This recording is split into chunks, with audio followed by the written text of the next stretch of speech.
Alright.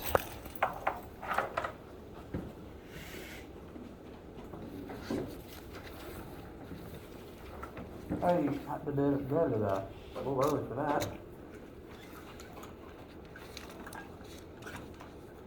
How are you guys? I am also tired. Sleep has not been happening correctly recently. I hope that is only affecting me. Any random questions before we get started?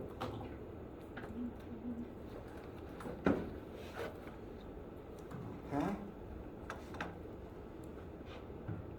While we're waiting on that to turn on. Minor reminder, we won't have a lecture on Friday for the inauguration. We will still have lab. So report to lab as normal on Friday and today.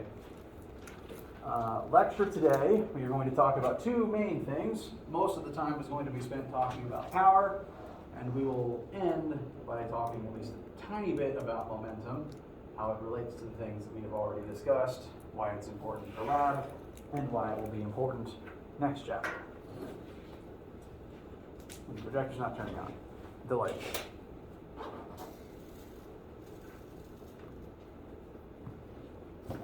There it is. So, anyone need anything before we begin? Alright. Now, power is at least the word is within, I'd say, common American English, but as with most science terms borrowed from physics, it isn't often used to refer to the specific correct physics definition of the term. When you guys hear the word power, what are the types of thoughts, the types of definitions that your minds go to?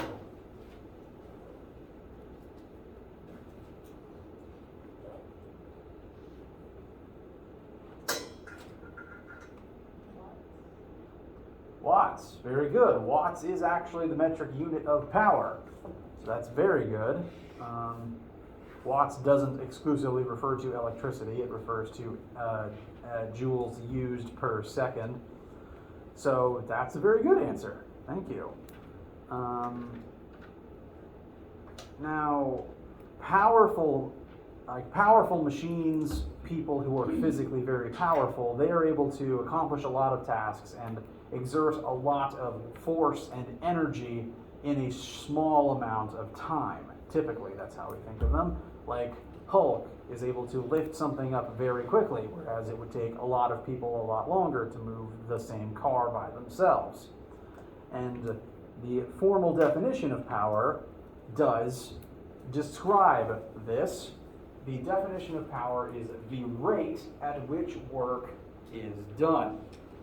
Work by itself contains no metric for the time in which the amount of work happens.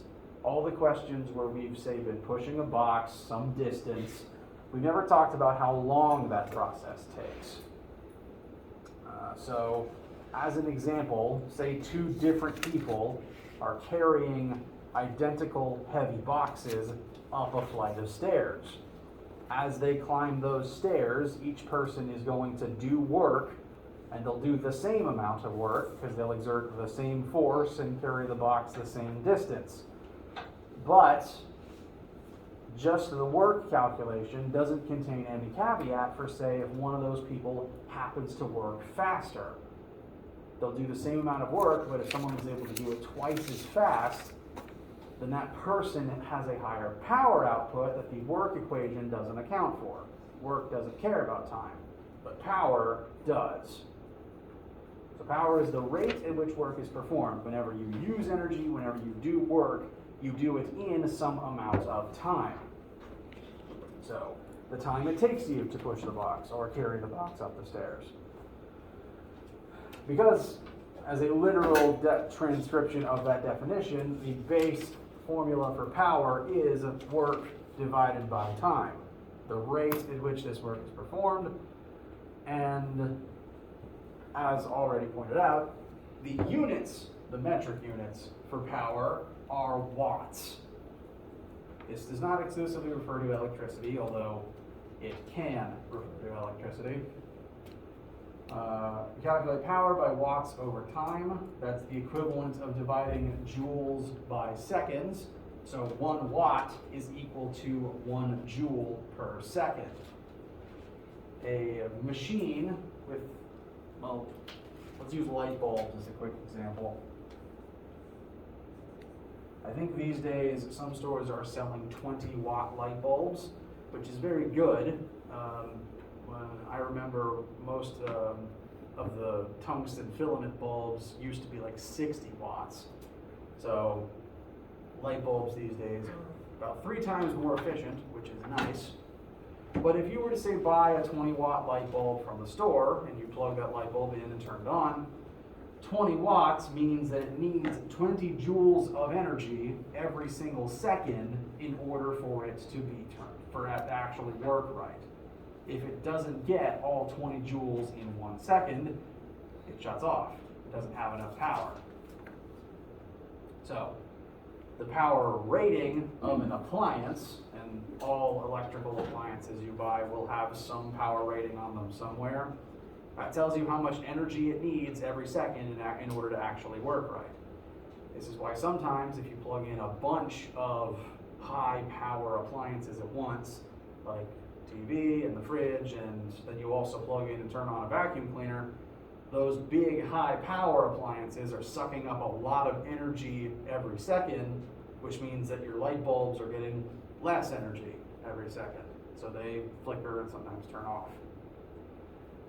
So watts can refer to electricity, but in a broader sense, it's just energy over time. It will continue to come up, though, when we eventually start looking at electricity in 1510. So, power is measured in watts, which is kind of unfortunate because the formula for power is work over time. Work gets shortened to W, and watts gets shortened to W because the Latin alphabet ran out of letters a long time ago. And physics has started, well, physics robbed the Greek alphabet, and then we ran out of Greek letters. So rather than robbing an additional alphabet, we just started repeating ourselves. I don't know why we didn't start using Cyrillic in addition, but there is a way to keep straight which W means what, though. If it's in a formula, then that means it is work, because it's asking you to plug in the value of work. If the W is a unit with a number attached to it, that means it is watts. Any questions or issues with that? Okay. In the US, we do have a different imperial unit for power. So we have a different imperial unit for everything. Watts is very commonly used here, but primarily in electrical contexts. For most other contexts where we're talking about mechanical power, most American sources will use horsepowers instead. Horsepower is just another unit of power. It just happens to have the word in the name, which means there is a conversion between watts and horsepowers. Conversion is here. It might be useful to copy down. There's about 750 watts per horsepower, so one horse can probably overpower most of the machines in your house, or rather one horse takes more energy than every machine in your house. Turns out there's a pretty high energy cost to being alive, especially when you're a 2-ton race animal. 1 ton? I forget how heavy horses are. It's worth noting, though, just as a fun fact, the unit of horsepower was not based on a champion racehorse or even a draft workhorse. They did take horses, figure out how powerful they were, and set that measure as the standard for 1 horsepower, but the specific horses they used were mine ponies. Ponies that would pull mine carts through mine shafts. Because you can't use a full-grown horse because the tunnels are tiny. So 1 horsepower is the output of a small, undergrown, asthmatic pony.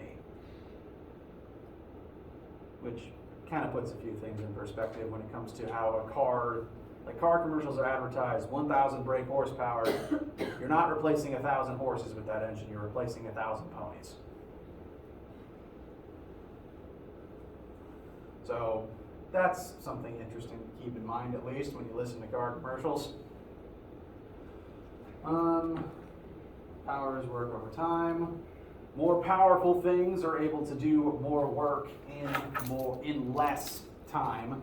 Like the Hulk is able to exert more force and lift more things in the same amount of time it would take me to lift anything else.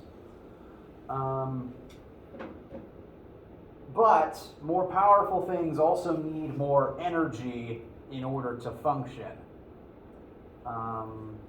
Big fast trains, big fast cars require more fuel to actually go fast and to stay active than other less power hungry devices. So the one 20 watt light bulb barely registers as a blip on your power bill, whereas your 200, 300 watt fridge or air conditioner takes up most of your energy bill. And without that energy, it just don't work. So powerful things are capable of a lot, but they're also hungry. There's another formula for power to keep in mind. Power is equal to work over time. I'd say it's defined as work over time, energy used per time, but you can also calculate power by multiplying force exerted times velocity. Excuse me. If you think back to our work examples where we were usually pushing a box some distance horizontally, you'd be exerting a force and the box would be moving. We would tend to think about the distance that the box travels, but if it's moving, it must also have some velocity. So if you are exerting a force and pushing something with a force, making it move at some velocity, you are using energy over time to accomplish that task. You will have a certain power output. And the secret to these two formulas is that they are actually identical. This one does not actually have any new information that this one doesn't. What is the formula for I almost said power again. What is the formula for work?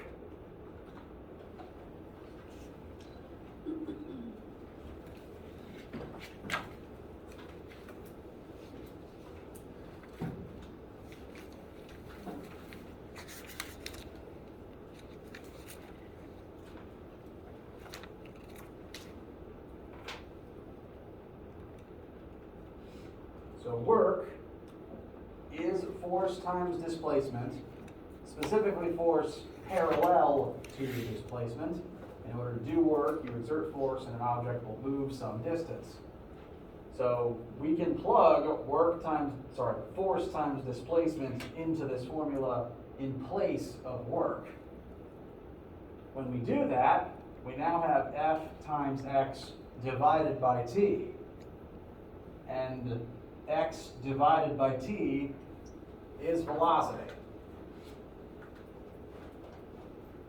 I'm getting some possibly glances, which is okay. I just want to know, does anyone have any questions? Does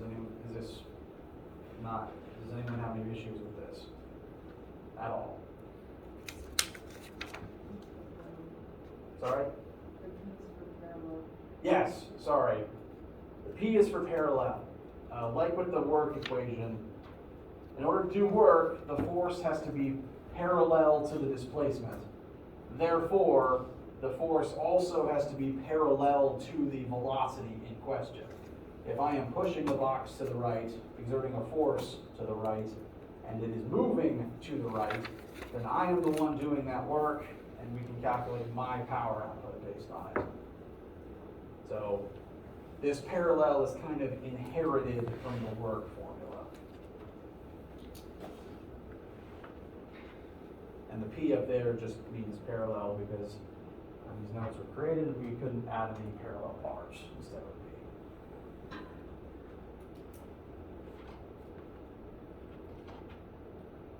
Questions so far?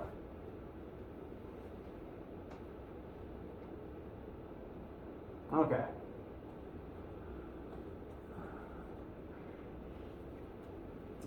Let's utilize these together quickly.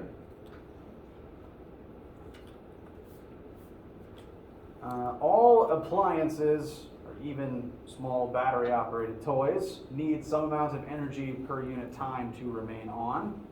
This specific appliance is a toy train, and as with all vehicles, be they full-sized or toys, once they are turned on and activated, they will increase their velocity from 0 to some final velocity, and that process will take them some amount of time.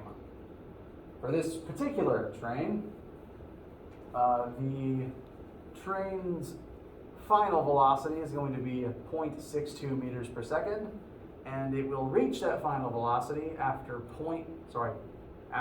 21 milliseconds of acceleration, which is pretty quick. We are also told the mass of this train, and we would like to know the average power output of the train during this time of acceleration. We want to know how powerful this train is.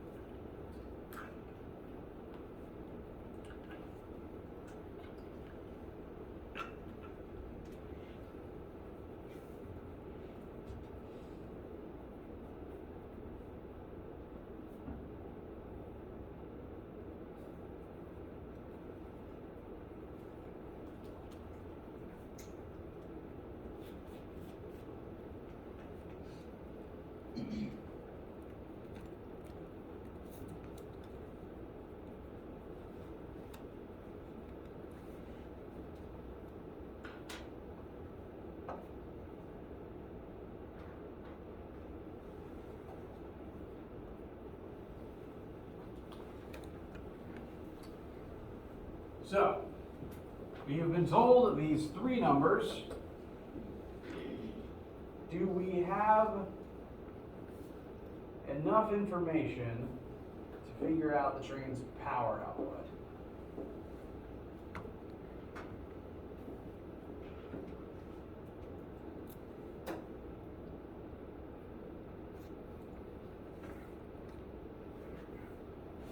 Okay.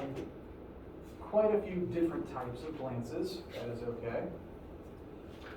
We do have all the information we need. We can get there with just these numbers.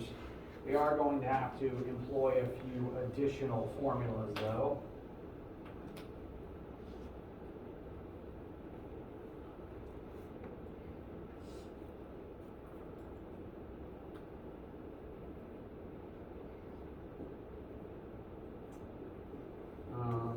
For example, looking at our two formulas for power, we've got work over time and force times velocity.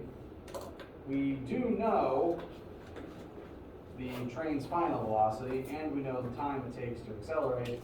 We don't have a number for work or force yet, but we do have everything we need to find those numbers. What's the formula for force? All right. And we do know the mass. Can we figure out the acceleration of the train? What's the formula for acceleration? Very good.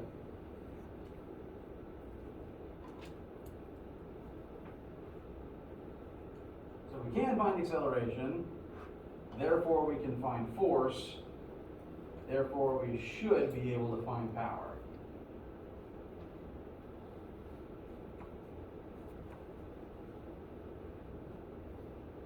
Questions about this logic or this chain of equations?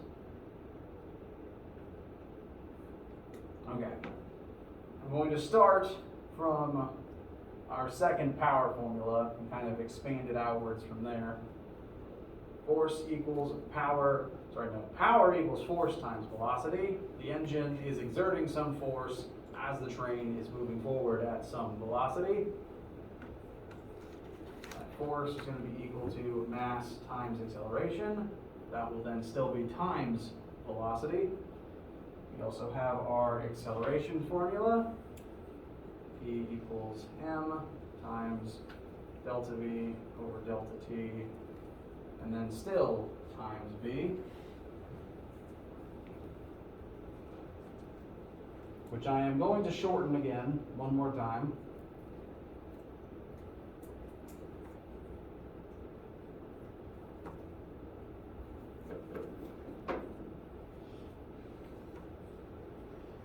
So for this specific case, power will equal mass times velocity squared divided by time.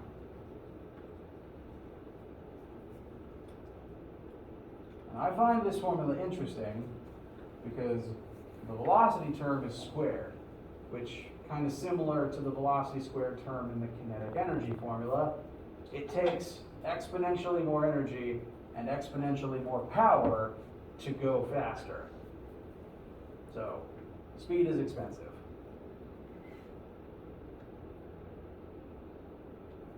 Once we're here, we can plug in the three numbers that we know. So power will equal mass of 0.620 kilograms. Whoa, what? My brain kind of glitched out real bad there. The mass given is actually 875 grams. Is grams going to be what we plug into our formula? No. What are we going to plug in? So how many kilograms is that? 0.875. Very good. Our velocity was given in meters per second, so that's nice. So 0.620 squared, and then divided by time. How many seconds is 21 milliseconds? I already wrote it down.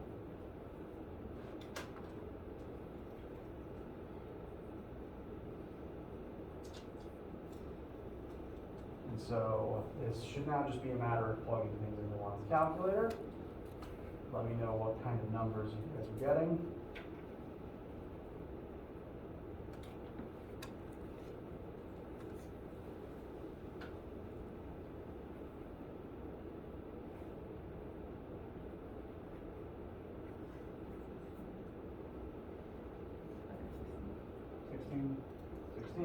All right. And this is power, so our units are going to be in watts.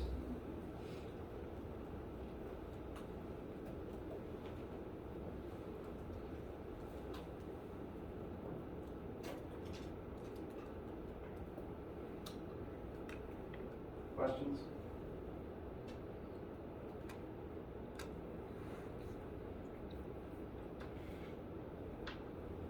Okay. Now, brief subsequent question. If this is the train's power output, how many joules of energy does it take for this train to function for 1 second? A little louder.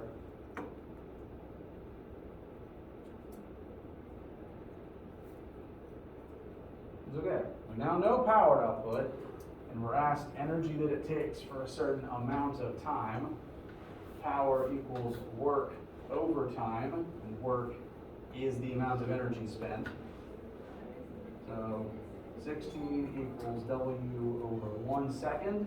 So every second, the train needs 16 joules of energy to perform the required work.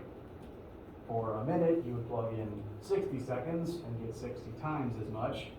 For an hour, 60 times 60, and get that many times more. So power, watts, is energy required by the device to perform the task every single second.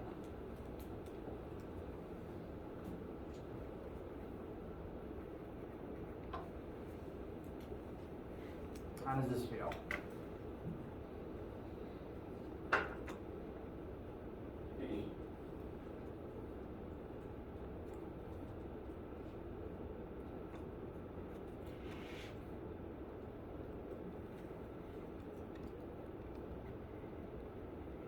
Okay. That is the last official part of chapter 5. And so that wraps up everything, all of the full chapters that are going to be on the test. I'm going to call a quick pause here for water, etc. Then we're going to talk briefly about just some reminders about how the test is going to work, and one additional topic that is in lab this week that I want to make sure everyone has a chance to put in their notes that will be present on the test, in that I ask you to calculate it once, just using this one formula. So we'll talk about that in a second.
Bless you.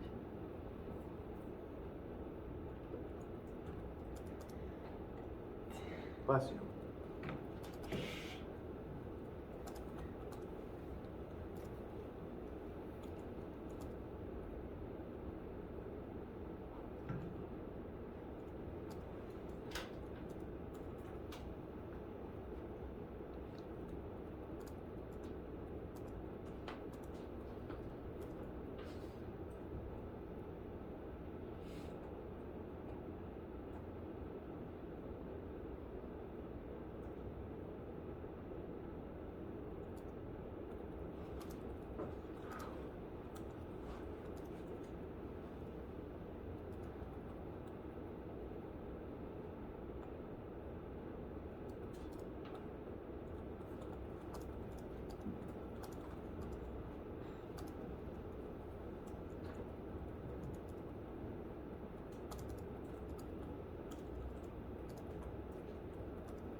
All right.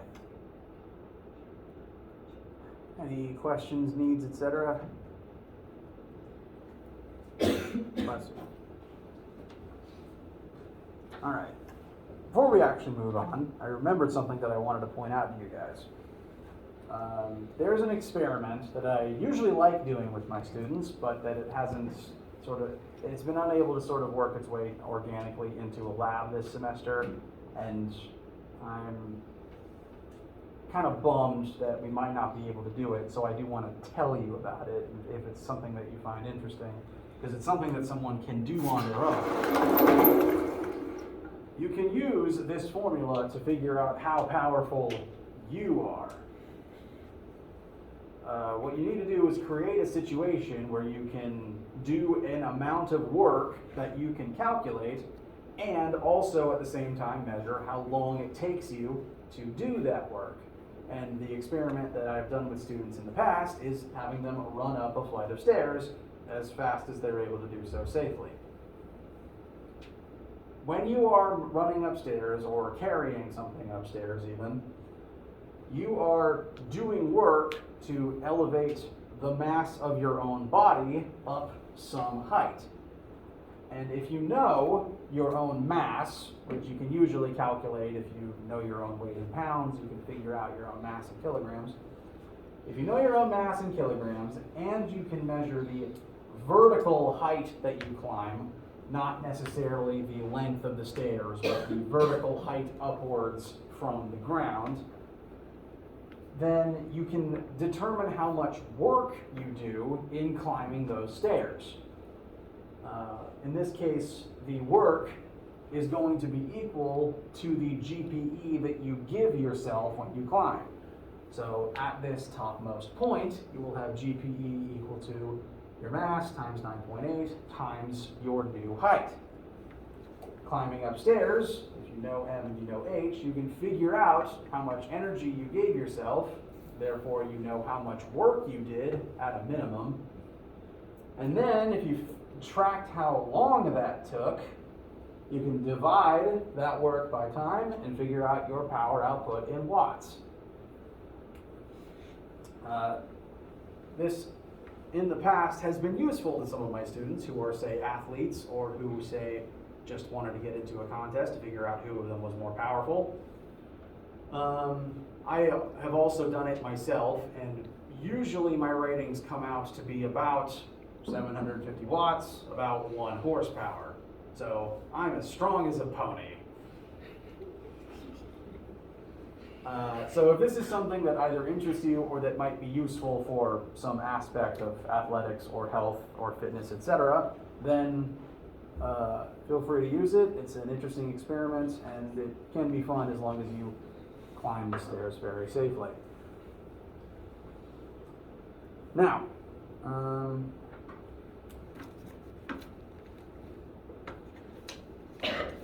bless you. Some brief scheduling reminders. No lecture Friday. There will be lab Friday. Main thing on our radar, though, is test next week. And I've probably been saying these reminders on loop for about a month now, but it is in my nature to repeat myself to make sure no one forgets things. Probably because if I don't repeat them, I'm going to forget them. But that's a me problem. For the test next week, report here during your lab time. There won't be a lab, there's just a test. But come to this room, because there's just more space for everybody and more boards for me to put possible tips on. The test itself will be a packet kind of similar to the practice questions, but with some key differences. One, there will be a page on the front that is the page for you to put your answers on. That way your answers are all compiled together in one place. I can glance at them, I can see if you got it right, and if you didn't, I can then go check your work. So putting your answers all there together in one place helps save us both some time. After that first page, there will be pages very similar to the ones in the practice questions that lists out the questions and gives you space to work them so that I know what page to look at when I need to go check your work. So there will be the questions, about 1 per page on average, and then space for you to work it on that page. And then the very last page will be a formula sheet, because I'm not paid to memorize formulas, therefore you shouldn't be either. And I don't think I gave you a paper copy this semester, actually, and so I'm making sure you have one during the test. come here, you'll be given all the physical materials that you need. Do bring your calculator, that is required. It will be very hard to do without one. It's designed to take you 50 minutes. You have as long as you need. And then you can go on your merry way once you're done. I'm bringing this up now because I won't see you for lecture on Friday. I will see you for lecture on Monday before the first group of students takes the test, though. And so Monday is an excellent time for us to review things, go over any questions you have about concepts or about stuff from the review packet. Anything that you're curious about, anything you need help with, please bring them prepped on Monday. I will happily go over them all class period that day with you. Next week, any time that isn't spent on review will be spent moving forward into chapter 6.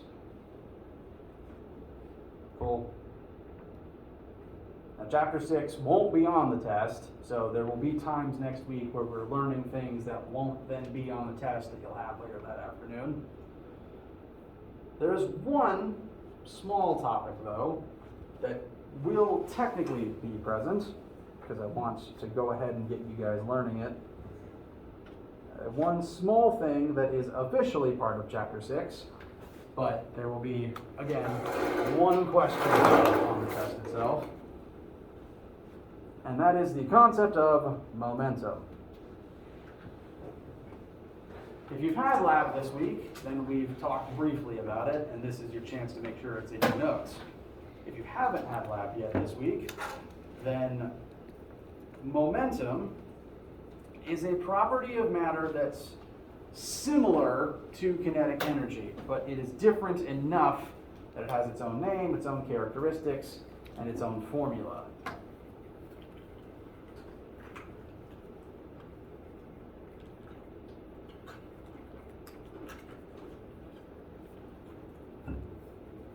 Now, momentum is another one of those words that is sort of part of common English, even if you're not specifically referring to the physics concept. But usually, how it's used in typical English does reflect the actual definition. Momentum is kind of like energy in that it's something that matter possesses or can possess. And when matter possesses momentum, it's going to move. When matter has momentum, it will be in motion. The formula for momentum reflects this. Momentum is equal to an object's mass times that object's velocity. That's it. There is no other part of the formula. This is, again, similar to kinetic energy, which was 1/2 times m times v squared. But we will talk briefly about the differences. I do want to quickly address the variable for momentum, though. As I said, we ran out of English and Latin letters a long time ago, and we kind of had to start repeating either the same letter or similar looking letters. The variable for momentum is a lowercase Greek letter rho. So this isn't actually a p, this is technically a rho. It does use a p on screen because at the time I wasn't able to input the proper Greek letter. The only real difference between a p and a rho is that the rho is smoother. It doesn't usually have the extra piece of the line that p has. So this is how I write a lowercase p versus lowercase rho. But we don't use a lowercase p for anything else, so hopefully that won't cause any conflict. We do use capital P, and I will try to overemphasize the height differences wherever applicable.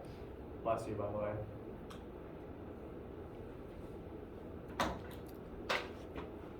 So rho equals mass times velocity. And it's worth talking about this with kinetic energy because they do kind of represent the same thing. When matter has kinetic energy, it's going to move. When matter has momentum, it's going to move.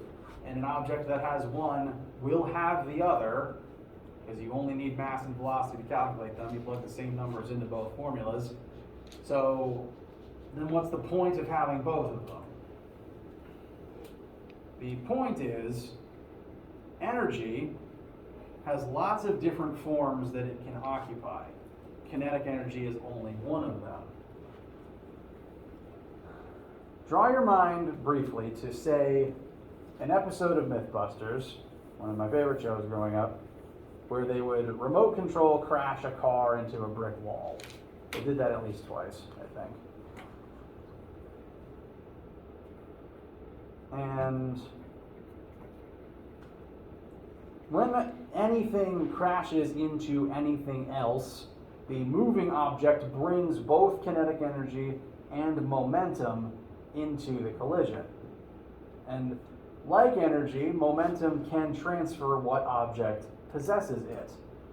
A good example would be, let me find the YouTube video, that would be easier. There's a device called a Newton's cradle, which you've definitely seen before, even if you've never heard it by name. It's one of the balls on strings, right? It's the balls on strings, yes. Hold on, there's an ad for Cruella that has to play first.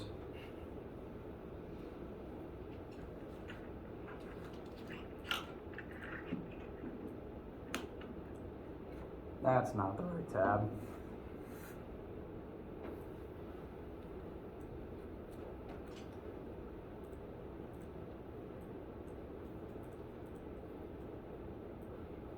This thing. So you've probably seen it on a villain's desk in a movie somewhere, or in person, who knows. And this is called a Newton's cradle, and it's a very good demonstration of how momentum can transfer from one object to another. One ball on the end strikes the next one, momentum exits the first ball, travels through the chain of them to enter the last one, and when that last one has the momentum, it now begins moving in the same direction.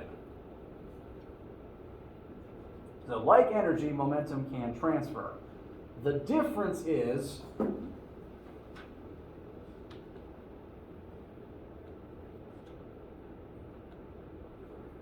energy has lots of different states that it can occupy. And therefore, the kinetic energy in a car crash can turn into lots of other states within that car crash. One of the biggest ones is actually sound. Whenever you hear anything, some amount of energy has to enter the air, and then that energy makes the air move. Every sound you've ever heard is a vibration in the air. And since air has mass, it takes energy to make it move. So every loud crash accompanying a literal crash had to have some of the kinetic energy involved turn into sound. So automatically the energy is transforming into other states, and it's not all in the collision anymore. Additionally, kinetic energy doesn't care about direction because energy isn't a vector. Once the thing crashes, if energy transfers into, say, a brick in the wall, energy doesn't care what direction the brick ends up moving in. It could fly up, it could fly backwards, it could turn to dust, and kinetic energy doesn't care. It just cares that something is moving. Momentum is a different quantity because it is a vector. Looking at the formula, mass is a scalar multiplied by vector velocity. Scalar times a vector creates a vector in the same direction. So momentum, when a car hits a wall and say the bricks of the wall start traveling forwards in the same direction as the car, momentum is specifically what keeps everything moving in the same direction. The bricks gain momentum in the crash, and that momentum points the same way because it's a vector. So momentum and kinetic energy are both present in all moving objects, and they're both present in all collisions. But where they end up is different. That's why in lab this week we're examining both of them. And because it's in lab this week and because it's a very short formula, there will be one question on the test where you were asked to calculate the momentum alongside kinetic energy. This formula will be present on your formula sheet. All you have to do is use the formula. Plug in the mass and plug in the velocity. That's gonna be it. Cool? Excuse me. Next week, moving into chapter 6 and beyond, we will pay more direct attention to momentum specifically as we move forward in the class. But for right now, the formula is pretty much all you need for right now. It'll be used in the lab, it'll be on your formula sheet, and used on the test. And there will be an extra, 2-question assignment put on WebAssign this weekend just for practice sake. Any questions about anything at all? Okay. So, no lecture Friday, so do come to lab, but since it's a lecture Friday, please be working on your homework and your studying. Key for the practice test will go up today if you're using that to study. Send me any questions you have as you are working and studying, and bring any inquiries you have to Monday next week, where we will talk about them and make sure everyone is ready for the test. Nothing you need right now. Please have a wonderful day and a wonderful weekend if I don't see you again, and a nice lunch.